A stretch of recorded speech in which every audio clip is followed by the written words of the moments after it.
Boa noite. A partir desta quinta-feira, nós vamos ter um encontro marcado aqui na TV local. Um espaço que vai dar prioridade para tudo que se relaciona com novas ideias, lançamentos de livros, pesquisas científicas, entrevistas gravadas ao vivo com personalidades da área cultural.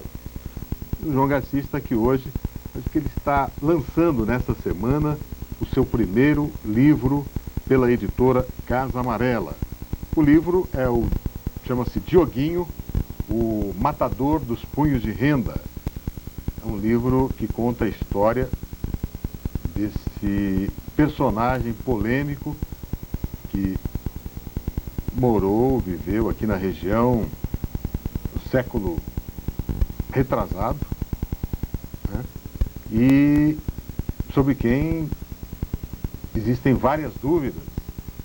A única certeza é que ele era um matador, uma personalidade polêmica, estranha, que João Garcia explora neste livro. Boa noite, João Garcia, tudo bem? Boa noite, é um prazer estar aqui na estreia do Estúdio 25.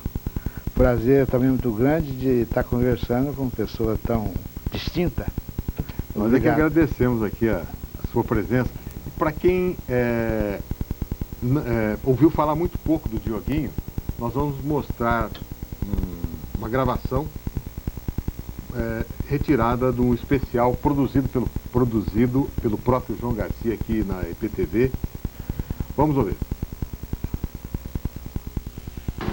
Diogo da Rocha Figueira, o Dioguinho, nasceu em Botucatu em 1863 e foi batizado nesta igreja. Dioguinho cresceu nesta casa da Rua Amando, onde o pai tinha um salão de jogos que funcionava na parte de baixo do prédio. Há várias versões para qual teria sido o primeiro crime de Dioguinho, antes de que ele se tornasse um pistoleiro a serviço dos coronéis. Uma delas é de que ele teria matado um gerente de circo que bateu em seu irmão mais novo. Outra, de que ele teria assassinado a pauladas o namorado que seduziu a sobrinha. Aos 18 anos, Dioguinho vem para São Simão, na região de Ribeirão, onde chega a ser oficial de justiça e se liga ao grupo que trama a proclamação da República. Começa a vida de matador profissional, trabalhando para alguns coronéis que lhe davam proteção. É na Fazenda das Flores, em Cravinhos, que comete um de seus crimes mais chocantes. Obriga o professor de piano de uma das filhas do coronel Cândido Cirino de Oliveira a tomar veneno para interromper o romance dos dois. Um outro lado da personalidade de Dioguinho aparece em Santa Rita do Passa Quatro. Ele é amigo da família de Zequinha de Abreu e gosta de ouvir o menino Zequinha tocar piano. Os 9 processos arquivados no Fórum de São Simão atestam a impunidade de Dioguinho. Na maioria deles, foi julgado e absolvido. Nunca chegou a ficar mais que 10 dias preso, mesmo quando o crime era de morte. Além de impune, Dioguinho tinha a proteção de vários fazendeiros. Um deles, Misael de Oliveira, era dono da fazenda Sapecado em Cravinhos, cuja sede está preservada até hoje com afrescos da época, onde se pode ver Dioguinho a cavalo. Outro esconderijo de Dioguinho ficava neste morro também em Cravinhos, hoje conhecido como Morro do Diogo, onde foi encontrada uma garrucha que pode ter pertencido a ele. Em Altinópolis, cidade onde morou durante 2 anos, Dioguinho fez vários amigos e trabalhou medindo terras na fazenda Jaborandi, do coronel Antônio Justino de Figueiredo.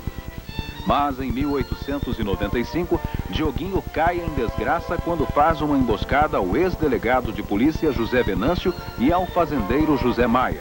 Com a morte dos dois, Dioguinho perde vários protetores e passa os 2 últimos anos de sua vida escondido e perseguido. Pois é, nós vimos aí a história sintética do Dioguinho, né? Até o momento em que ele cai em desgraça com o poder, quando mata um delegado.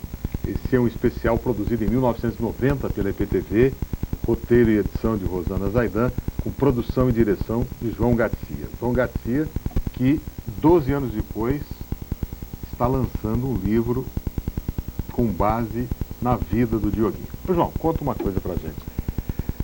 É romance, é novela, é documentário, é jornalismo, enfim, o que você conta aqui? Eu acho que é mais no aspecto formal, eu acho que é mais uma novela, porque os capítulos são historinhas fechadas que não aprofundam muito os personagens, né? Então eu acho que cada capítulo... Forma de novela. Em forma de novela. E é um livro que é contado em dois tempos. São dois adolescentes apaixonados pelo Dioguinho, e cada um vai procurar... Apaixonados no bom sentido. Apaixonados no bom sentido. É, e cada um deles vai procurar descobrir coisas sobre o Dioguinho. Um vai na forma de jornalista e o outro vai na forma de literato. Um vai perguntar para as pessoas, interrogar, entrevistar. E o outro entra na história num passe de mágica. Ele entra na história e passa a ser... O outro é um personagem que não é jornalista. Que não é jornalista, é um personagem que chama Manino. É o personagem do campo. Do campo. Ele não é, ele é filho de fazendeiro, mas ele se transforma, de repente ele se transforma num capanga do Dioguinho, num capanga Deixa eu ver se eu compreendi. Quer dizer, nós temos uma história contada ao mesmo tempo por duas pessoas que tentam saber o que aconteceu. O que aconteceu com o Dioguinho. Isso. E você pode ler uma história que você pode só ler uma história, pode só ler a outra história. E em uma das histórias, que é o personagem que é o Manino, toda ela escrita no que a gente poderia chamar de dialeto caipira. Eu acho que isso aí poderia ser considerado uma novidade, né? No estilo, na forma. Uma coisa que pode ser... que é um resgate da linguagem caipira aqui da região, né? É uma coisa que... Quem quiser fazer perguntas para o João Garcia, pode ligar para 601-3500 ou mandar um e-mail para tvlocalrp@eptv.com.br. Então é ficção. Não, é ao mesmo tempo ficção e verdade. E factual, e coisas que aconteceram realmente. Ali você lendo o livro, você vai saber o máximo, eu acho, sobre a vida, do que está disponível sobre a vida do Dioguinho. E ao mesmo tempo um mergulho, uma tentativa de mergulho na alma daquelas pessoas, daquela gente daquele tempo. De uma certa forma você está entrando no pensamento da cultura regional, né? Tentando aproximar ao máximo possível. E como é que foi? Quando você produziu o especial para a EPTV em 1990, vocês chegaram até a fazer pelo roteiro uma dramatização da história, vocês viajaram bastante, produziram o estado todo, né? Até locações variadas, demorou muito tempo, tal, e uma bela produção.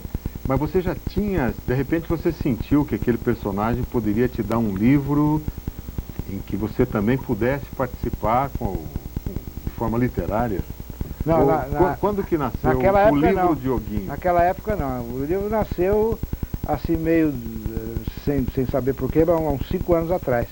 Mas muito tempo depois terminar uma série eu nem pensei mais na coisa. Na época você chegou a ler vários livros sobre Dioguinho? Li os livros disponíveis. Tem 2 livros, né? 2 delegados de polícia. E mais outros do Dr. João Guião, que foi prefeito de Ribeirão Preto, né? E jornais, muitas notícias de jornais antigos, né? Então foi baseado em documentos, né? No fórum, em livros e muita entrevista. No processo, informação de que o Dioguinho era pederasta. Então, inclusive um dos crimes, o penúltimo dele, que ele matou um ex-delegado de polícia em Batatais. Que nós mostramos a reportagem. O ex-delegado Zé Venâncio, foi porque ele parece que ele andava com um parente desse Zé Venâncio, um garoto, e a família do Zé Venâncio não queria que ele... E ele, em vingança, armou uma tocaia e matou o Zé Venâncio e o Zé Maia. E ele trabalhava a serviço dos coronéis da época, né? Mas também tem Como é que era esse relacionamento com o poder dele? Era uma coisa assim, por sobrevivência? O que você sentiu assim? Ou era um jeito de viver dele? Se ele quisesse sobreviver como agrimensor, ele sobreviveria, né? Medindo terra, ganhando um dinheirinho. Mas eu acho que ele tem muitos crimes dele também que não era não eram encomendados.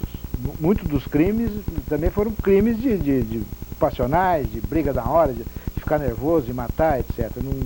Nem todos os crimes foram encomendas, foram feitos por encomendas. Então, é uma personalidade bem complicada, não é simples. A convivência na região já te dá um som, né? Te dá um som da como é que o caipira fala, né? Então foi começar a escrever, acho que foi baixando o santo, né? E aí vinha naturalmente. Tinha dia que não vinha, aí quando não vinha eu fazia o outro personagem. Porque aí é a coisa mais difícil, que é de ver, pegar dado, pegar número, ver data, comparar, tal, escrever, ver se, e ir contando a história, narrando de maneira que passasse informação, mas não ficasse chato, que não perdesse a adolescência. Entendeu? Os dois personagens são adolescentes. Quer dizer que você trabalhou bastante com a intuição. Só. Nada de dados. Não, da parte do Manino, só a intuição. Baixava a cabeça e quando você, de repente, você acordava, já era... E o leitor que acompanhar as duas histórias, evidentemente ele não vai resistir, vai ter que ler as duas histórias, né? Ele vai ficar com informações diferentes. O Manino vê diferente do jornalista? São parecidos, mas não são iguais, não são iguais. Vai ficar para o leitor chegar a uma conclusão pessoal. É uma coisa que a gente não é uma coisa racional, é uma coisa que você vai escrevendo e de repente chega ao final. Você acha que é importante para a pessoa que mora na região ler esse livro? Por quê? Eu acho que é importante porque resgata fatos do final do século XIX, né? E também resgatam o jeito do pessoal falar, né? De repente, daqui a uns anos, ninguém vai mais falar assim. Você tem aí um registro histórico, mais ou menos, de como eram as coisas, né? De como as coisas eram. Foi uma tentativa de buscar o máximo possível de como eram as coisas naquele tempo, né? Reconstituição política, social, o jeito de viver e tudo mais. Mas com estilo próprio, né? Com estilo... Poderia ser uma metáfora sabe, para outras coisas que o leitor vai ter que descobrir no romance, ou na novela, né? Ou você continua misterioso como sempre e não vai falar. Não, é porque eu não saberia responder isso. Eu não saberia responder. É uma coisa que sai. Porque não é um documentário. É factual, mas não é. É. Quer dizer, e não é ao mesmo tempo. É e não é ao mesmo tempo, é. Uhum. Eu acho que é mais uma novela mesmo, né? Uma novela. Sim, na forma. Na forma, né? Isso. Se você quiser filmar os capítulos, acho que dá para filmar, não dá? Vânia Feres do Sumaré. Aí já pergunta direto, qual será o seu próximo livro e por que o seu primeiro livro é justamente a história da vida de um bandido? Que importância tem isso? Eu acho que a vida do bandido atrai muito um jornalista, né? Eu acho que foi o faro jornalístico que foi atrás da história do Dioguinho. E o próximo livro, as ideias ainda estão confusas, ainda não... Mas já está no forno. Não é, acho que não é. No forno não, mas está ainda... Está em ebulição, Tá em ebulição. Tá certo. E na verdade, a história de um bandido, você tenta mostrar as mazelas de uma época, né? E tenta também chegar perto dessa alma, como era essa alma, né? Atormentada, né? Como é que... Mas não na visão do personagem, né? Humano. Tem cenas violentas, como disse, cenas de violência e sexo. Eu acho que não é um livro para menores de 21 anos, não. Eu não aconselharia para menores de 21. Tem muitas cenas de violência, né? Precisa ter estômago forte e nervo de aço. E cenas de sexo, muito sexo, porque a vida é assim, né, velho? Fazer o quê? Mas isso aí foi gerado em cima de todo o material. De todo o material recolhido, é claro. E aí muita coisa que não estava explícita, você pode imaginar que deveria ser assim, né? É verdade. Temos aqui um e-mail, parabéns ao jornalista João Garcia pelo lançamento deste livro, de grande importância para a nossa região. Será que não existiriam, Fernando, será que não existiriam outros personagens interessantes para serem contados também, para que os nossos jovens conheçam um pouco do passado? Ribeirão eu acho que toda a região, todo lugar está repleto de bons personagens, né? Uhum. Ribeirão Preto tem, né? O Quinzinho Junqueira, que foi um chefe político, né? Santos Dumont. João, você está na televisão já há bastante tempo, produzindo especiais, você é gerente divisional, tem um executivo e tudo mais, produz especiais também, que são exibidos pelo Globo, até pelo Globo Repórter, da Rede Globo, né? Mas eu me lembro que você, já na imprensa escrita, você tinha textos que eram considerados assim relevantes, inclusive retirados para antologia de português, né? Você gosta de escrever desde pequeno? Como é que foi essa ligação com a literatura? Desde criança. E na escola, na fazenda, a professora era minha mãe. Ela punha uns quadrinhos na frente na parede para a gente escrever sobre a gravura. Aquilo a gente viajava naquilo e começou ali. E aí pegou esse jeito. E você costuma trabalhar que horário? Você tem uma rotina quando vai escrever um romance? Porque a gente que trabalha em jornalismo sabe que é complicado, tem um estresse danado, uma correria, praticamente fica 10 horas dentro da TV trabalhando. Que hora que você encontra tempo para escrever romance? No fim de semana, né? Geralmente em Santa Rosa, que eu tenho casa lá. Acordo ali para as 4 horas da manhã. Aí subo uma escada espiral, subo na torre, aí sento. Água frutada? Água frutada. Aí sento com o papel na frente, aí se o santo abaixa, aí você entra num estado semi-hipnótico e Como assim o santo abaixa? Alguma coisa pega na sua mão e vai, a coisa vai. Sim. E de repente você acorda, alguém te chamando, você não vai tomar café? Aí é a Yara, a mulher chamando para tomar café. É 10 horas da manhã. E aí foi. É assim. Quer dizer que você não tem roteiro básico, não tem uma rotina fixa. Assim. Não. Você acompanha a inspiração. A inspiração. E às vezes começa, não dá, não vai, é porque não é dia. E o que te inspira mais? Alguma cena, alguma conversa fora do... Por exemplo, você está na redação, vê alguma coisa, você se lembra do livro, está escrevendo. Eu sei que você costuma andar com os caderninhos misteriosos, anotando coisas. Faz tempo. Faz tempo. É? Agora não, aqui na redação, pelo menos. Eu acho que pedaços da vida vão se juntando e de repente vai saindo. Não, eu sei, mas o que eu estou perguntando é mais específico, assim, você vê uma cena, uma conversa durante o dia, enfim, ouve alguma coisa, vive alguma coisa que te emociona e te leva para escrever, ou não tem nada, ou conscientemente não tem nada a ver uma coisa com a outra? Não tem. A hora que você sentou no livro, você entra no espírito daquela história.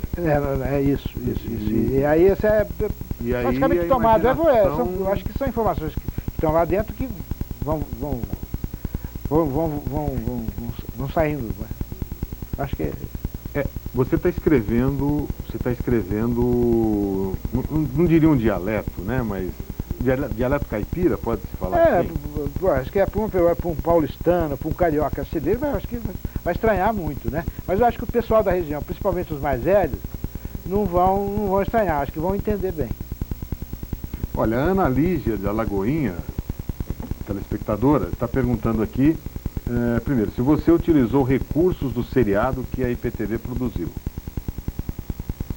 É engraçado, algumas coisas, algumas lembranças de ter estado numa fazenda, de ter conversado com a pessoa, algumas coisas. Mas às vezes, uma coisa que aconteceu, quando eu estava gravando, por exemplo, numa casa em Cravinhos, com uma senhora que tocava piano e que falava do Dioguinho, eu estava com uma repórter lá. E no livro, não estou com a repórter, eu estou com um italiano, entendeu? Agora, se você me perguntar por que eu estou com o italiano ou com a repórter, eu não sei explicar. Entendi. Ela pergunta também se é verdade, você já falou que o Dioguinho era homossexual. Embora no próprio episódio produzido tem uma pesquisadora que diz exatamente o contrário. O contrário, tem uma pesquisadora, Selma Siqueira, da PUC de São Paulo, que refuta essa afirmação. Mas está nos ao longo dos processos ele é citado. Está nos fóruns da cidade e tudo mais. Ele gostava de se vestir bem, era todo bigodinho, um bandido, bigodinho virado para cima, andava na pinta. Mauricinho, né? Mauricinho, andava na pinta. Judite, do Jardim Irajá, pergunta: nós que somos professoras de história temos muita dificuldade para conseguir material de pesquisa. Como foi e onde você conseguiu material para pesquisar uma história regional e tão recente? Aí, bom, dá para você lembrar tudo que você já falou um pouquinho. Bom, a gente saiu pela região entrevistando as pessoas, principalmente as pessoas mais velhas, né? Documentos em fóruns, principalmente São Simão e Batatais. Livros desses dois delegados, do Dr. João Guião, né? Livros, um é de 1904, outro de 1945. Jornais antigos, principalmente o Província de São Paulo, que é hoje o Estado de São Paulo, não é? Hoje é o Estado de São Paulo. E foi por aí. Muita coisa baseada em relato oral.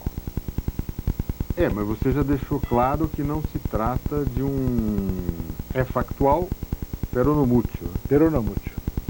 Então, mas tu acha que tem todos os fatos? Eu acho que tem todos os fatos. Não ficou nada relevante de fora. Acho que não. Tá, o clima, vamos dizer, a ambientação, a recriação da época, aí é o trabalho do escritor, do literato. Do que eu imaginei baseado em algumas informações, que eu imaginei como seria, por exemplo, São Simão em 1894, 95, sabe? Aí, baseado em algumas informações, você tenta recriar como seria aquele tempo. Você costuma ler muito, né? Ou não? Não tanto assim, né? Não tanto. Qual livro assim que você acha que foi importante? Você acha que todos os livros foram importantes? Todos. Nenhum especial, assim, tipo autores preferidos? Autores preferidos. Que você se identifica mais. Por exemplo, o Manino, né? Ele fala, muita gente lembra do Guimarães Rosa. Né? Sim. Você se lembrou do Guimarães Rosa? Não, né? Não tem nada a ver. Não. Porque você estava lembrando das conversas que você ouvia. Né? É diferente. O falar daqui do falar lá do norte de Minas é diferente. Né? Lá é outra tocada, outro jeitão. É aqui o jeito do Nordeste de São Paulo, né? Não só do jeito ali do Dioguinho, dos capangas, mas também dos fazendeiros, dos políticos, né? O jeitão da época. É diferente. Vou mostrar aqui mais uma vez o livro. Dioguinho, Matador dos Punhos de Renda. Você vai lançar esse livro no dia 22, na próxima sexta-feira. 8h30 da noite. No Templo da Cidadania. Então, a edição é da Casa Amarela, editora Casa Amarela. É a mesma editora que faz, que tem o jornal Caros Amigos. Certo. E o Templo da Cidadania, como é que a gente faz para chegar? Para chegar lá, é a rua Conde Afonso Celso, que é a quarta, depois da 9 de julho, pega a direita, número 333. Né? 8h30 da noite. 8h30 da noite. Tá aí o livro promete, né? Bonito, livro bem editado, graficamente. E eu espero que seja de agrado de todos e seja um sucesso, como a gente prevê. Tomara. Muito obrigado, João Garcia. Obrigado a você. Nós encerramos aqui então o primeiro programa da série. Nós conversamos com João Garcia, que está lançando o livro Dioguinho, o Matador dos Punhos de Renda. Nós voltamos quinta-feira, às 9h15 da noite. Uma boa semana a todos e até lá.